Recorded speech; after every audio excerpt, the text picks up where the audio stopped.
दोस्तों, मिल्कीपुर सीट पर 5 फरवरी को वोटिंग होगी और 8 फरवरी को नतीजे आएंगे। लेकिन जिस चीज का फायदा उठाने की कोशिश की जा रही थी, क्योंकि सबको पता है योगी आदित्यनाथ की साख यहां प्रताप पर लगी हुई है, वही वाला मसला जो मैं बताता रहा हूं आपको कि किस तरीके से आरएसएस बीच में आता है। 10 विधानसभा सीटों पर हो रहे उपचुनाव को लेकर जिम्मेदारी दी जाती है। योगी आदित्यनाथ सरेंडर करते हैं, कहते हैं 2 सीट की जिम्मेदारी लूंगा, उसमें कटेहरी और मिल्कीपुर दी थी। कटेहरी पर तो चुनाव हो गया, लेकिन मिल्कीपुर सीट पर चुनाव होना है। लेकिन जो होना था उससे पहले ही भारतीय जनता पार्टी में उत्तर प्रदेश में बगावत देखने को मिल रही है। आज वही खबर मैं आपको दिखाने जा रहा हूं कि कैसे दोनों ही तरफ से मोर्चे खोल रखे हैं।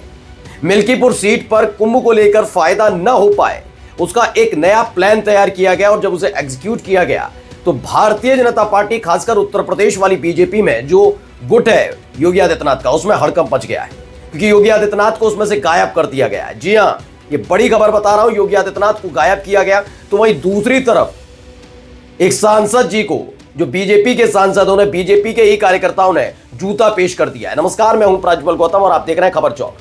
उत्तर प्रदेश की सियासत, खासतौर पर भारतीय जनता पार्टी की जो सियासत है वो रोजाना मतलब लगातार बदल रही है। गुट जो है वो पहले एकजुट होने की दिखा रहे थे कोशिश, लेकिन वो गुट बटे हुए हैं। उन्होंने खुद आगे आकर इसकी तस्दीक कर दी। पहली खबर में दिखाने जा रहा हूं, थोड़ा सा मैं वीडियो आपको दिखाऊंगा। ये देखिए वीडियो, आप इस वीडियो को शायद आपने देख भी लिया हो।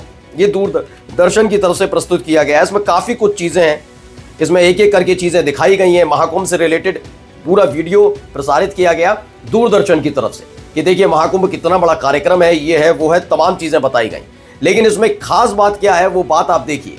दरअसल उत्तर प्रदेश के मुख्यमंत्री योगी आदित्यनाथ लगातार महाकुंभ को लेकर बड़े उतावले नजर आ रहे हैं। वजह भी मैं आपको बता ही चुका हूं कि मिल्कीपुर उपचुनाव होगा, ऐसे में अयोध्या एक धार्मिक स्थली और दूसरा प्रयागराज, वहां पर भी धार्मिक स्थली, दोनों को लेकर अपना पूरा सेट किया गया था कि हमने देखिए कितना शानदार तरीके से किया गया।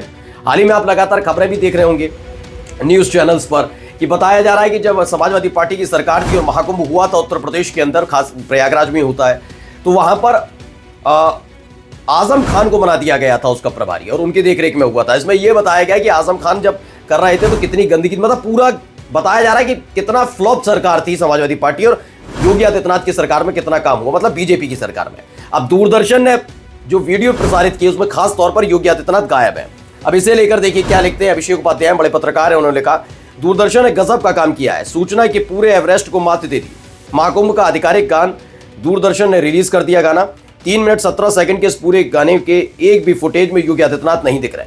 अन्यथा तो यूपी के सूचना विभाग ने पूरा कुंभ ही योगी में कर रखा है। एक कार्यक्रम की पूरी योगी में प्लानिंग की गई है, लेकिन इस बार दूर किया गया। मैं बार बार बता रहा हूं, दूरदर्शन चूंकि उत्तर प्रदेश वाला नहीं खेल होता, वो केंद्र से होता है, सूचना एवं प्रसारण मंत्रालय वहां वाला उसको देखता है। तो उसके अंतर्गत क्या हुआ, जो एक डॉक्यूमेंट्री बनाई गई, जो गाना बनाया गया, उसमें खास तौर पर शायद ये कह दिया गया कि योगी आदित्यनाथ को दूर रखा जाए।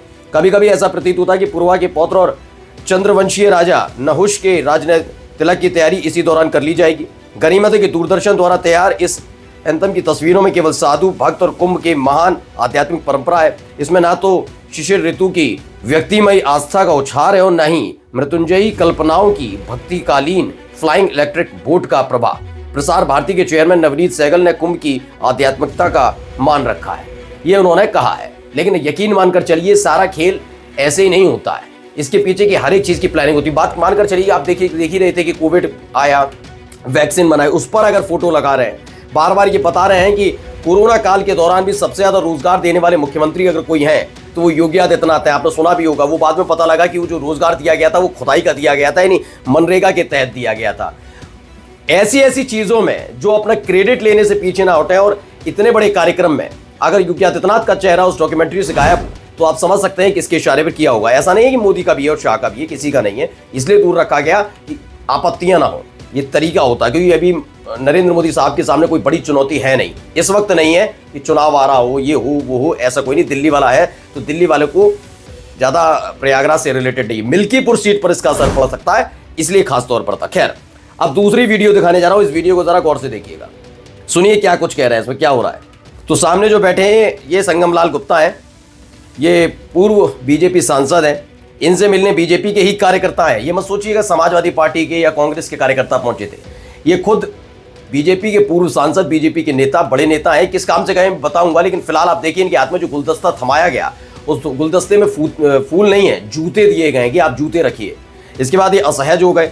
वहाँ कुछ लोग मौजूद थे, वो इनको हटाते नजर आए लोगों को कि हटिए, लेकिन भाई बीजेपी के कार्यकर्ता आप खदेड़ भी नहीं सकते। मनीष कुमार भी लिखते हैं, उत्तर प्रदेश में अजीब गरीब घटना हुई, बीजेपी नेता की उसके ही कार्यकर्ताओं ने बेइज्जती कर दी। घटना कानपुर के बीजेपी कार्यालय की है। यहाँ जिलाध्यक्ष का चुनाव चल रहा है, जिन्हें जूतों का गुलदस्ता मिला है वे साहब चुनाव प्रभारी संगमलाल गुप्ता है, तो बीजेपी के पूर्व सांसद हैं। इसे एबीपी न्यूज ने भी लिखा, क्या लिखा, बीजेपी के पूर्व सांसद को नाराज कार्यकर्ताओं ने थमा दिए जूते वाला गुलदस्ता, वीडियो वायरल हुई। खबर क्या है, थोड़ी पहले खबर देख लीजिए। इसमें बताया गया सबका साथ सबका विकास का नारा देने वाली बीजेपी की प्राथमिकताओं में इस नारे में कहीं बात को अमल करने की कोशिश की जाती है, लेकिन इसी नारे के विपरीत एक तस्वीर कानपुर शहर में सामने आई जिसने बीजेपी के इस नारे को उलट कर रख दिया। बीजेपी जिन कार्यकर्ताओं जनता के बलबूते सत्ता की शीर्ष पर चढ़ती रही है, अब उसमें से एक उसके विरोध में है या शायद बीजेपी उसकी नीतियों को पसंद नहीं कर रही है, या ये कहने की बीजेपी के नेता से नाराज है। और इस बात की पुष्टि तब हुई जब कानपुर में मंडल अध्यक्ष के चुनाव में बीजेपी चयन प्रक्रिया में कार्यकर्ता नाराज और दुखी दिख रहे थे। वही इस प्रक्रिया में मुख्य भूमिका निभाने वाले चुनाव अधिकारी बीजेपी के पूर्व सांसद संगमलाल गुप्ता ने भी कार्यकर्ताओं की नाराजगी बताई जा रही है।